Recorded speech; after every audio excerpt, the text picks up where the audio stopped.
In my recent videos, I've covered the benefits of a writer's critique group, so you might be wondering where you can find one to join or how to start your own. Today, I want to talk about how to find or build a strong writer's critique group. I'm going to cover places I and writers I respect have found new members or new critique groups. And I'll also cover what you should consider when starting your own group.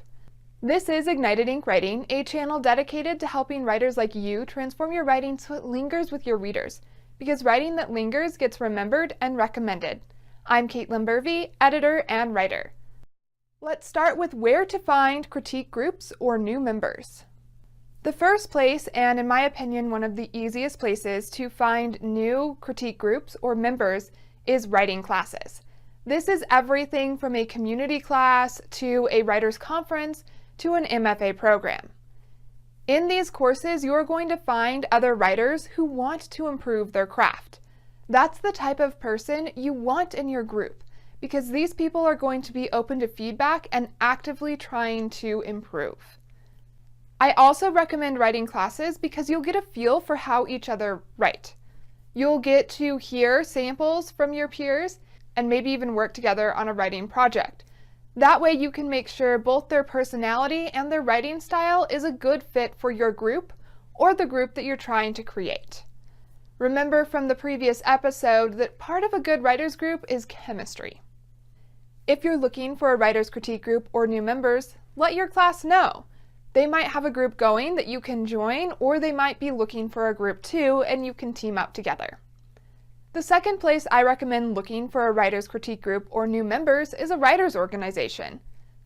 Depending on the organization's size and focus, they might already have a group or two going, or they might have a list of groups that their members run, and you can join those. You can also let the group know that you are running a critique group and you're looking for 2 new members or something like that, and ask them to send that out to their mailing list. You will get a better response from these writers' organizations if you are an active member of that organization and not just someone who lurks in the shadows. You want people to know who you are. It's also a good thing to get to know your fellow organization members, because when it comes time to publishing, these are going to be the people who talk about your book and help bring you business.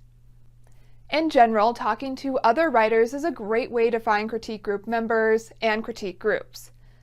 Also, it's a good way to form community, so especially if you're new to the area, join your local writers organization. Are you a romance writer? Join your Romance Writers of America chapter. Do you write mysteries? Join that organization, or a nonfiction one. Find one that's going to work for you and you'll have a better chance of finding your ideal critique group. The third place I recommend looking for writers' critique groups are platforms like meetup.com online. Often writers' critique groups have a profile on there and you can learn a little bit about them, even sign up for the group through that site. I will say that often on these sites, you're going to have to audition for those groups. Because they're so public, they get a lot of members requesting access. So they do have to have some way of weeding people out to control the size of their group.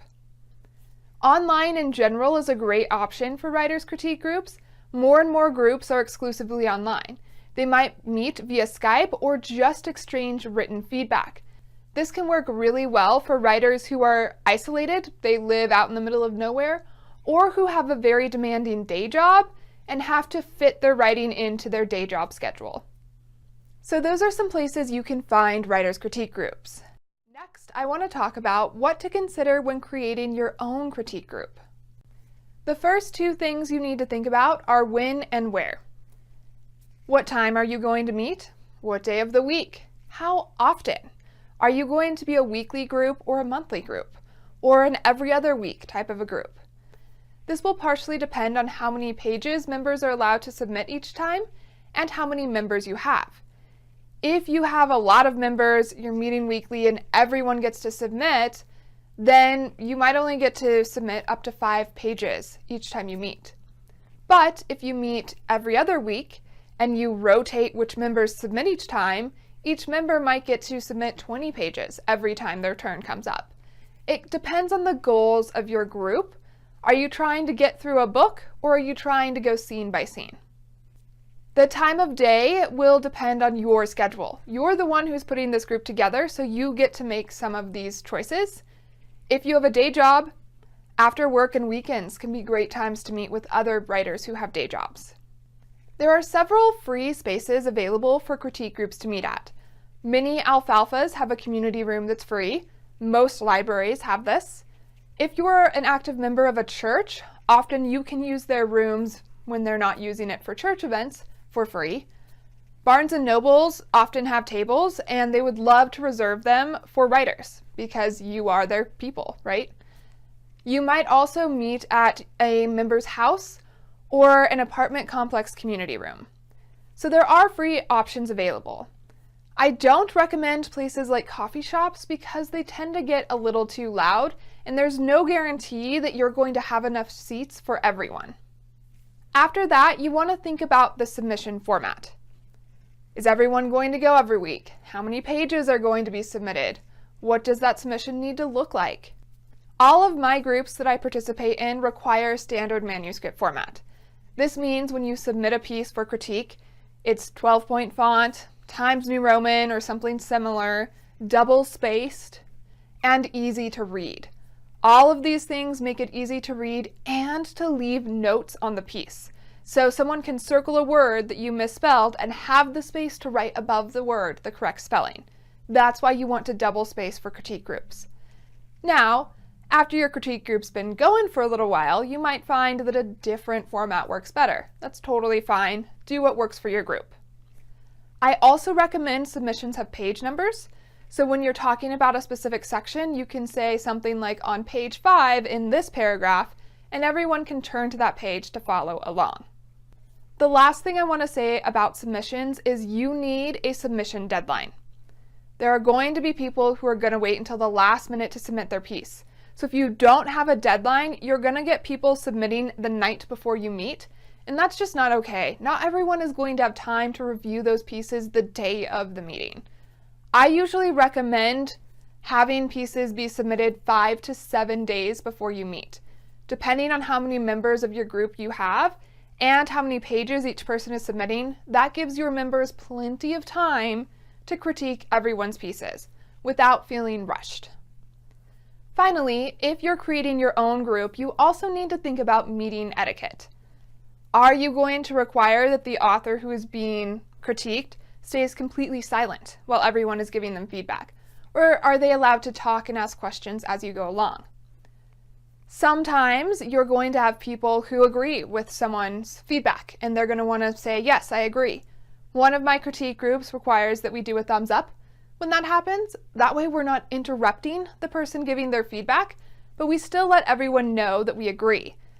So when the author looks up and they see everyone going like this, they know that everyone agrees with that feedback and they should probably address it. The flip side's also true in that group. If we really don't agree, we might put a thumbs down. That doesn't happen nearly as often, but it's something that we do, and we're mature as far as critique goes, and we can handle that. If you have a larger group and a limited time, you might need to use a timer. Say each person gets to speak for 2 minutes, and when the timer goes off, they finish their thought and we move on to the next person's feedback. I do have to do that in one of my groups when everyone shows up because we only have the room for 2.5 hours. A good length of time for a critique group to meet is about 2 to 3 hours. Other things to consider as far as meeting etiquette goes are making sure you rotate who is going first and last at each meeting.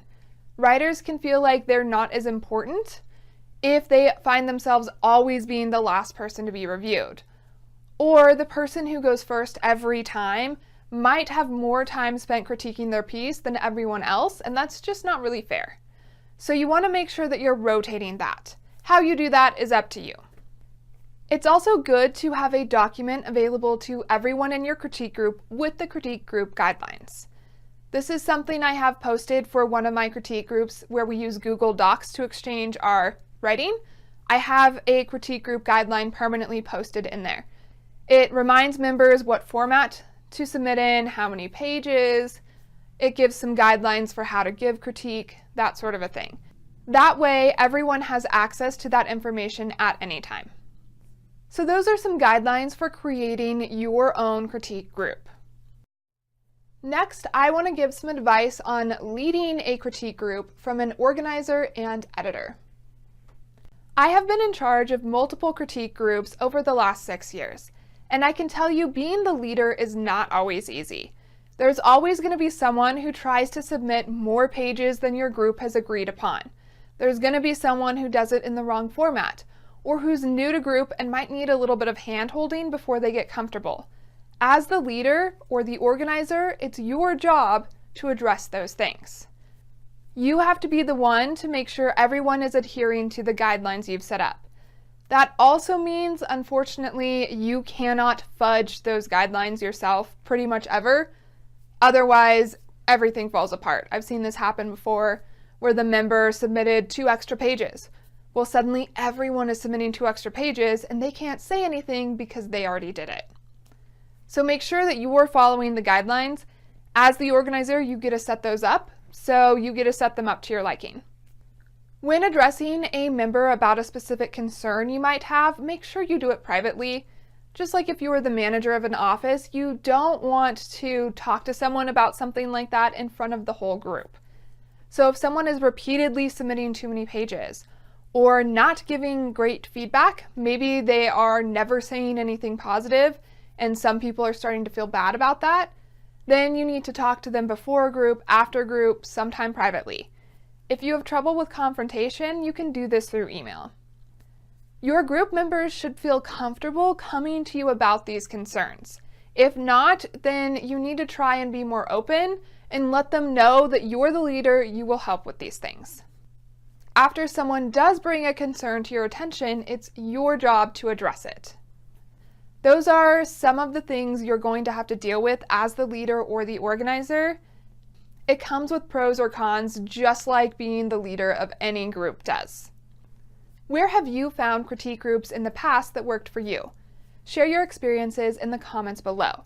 And for more videos on critique groups, revision, and other aspects of writing, subscribe to Ignited Ink Writing, a channel dedicated to helping writers like you transform your writing so it lingers with your readers. Because writing that lingers gets remembered and recommended. I'm Caitlin Burvey, editor and writer.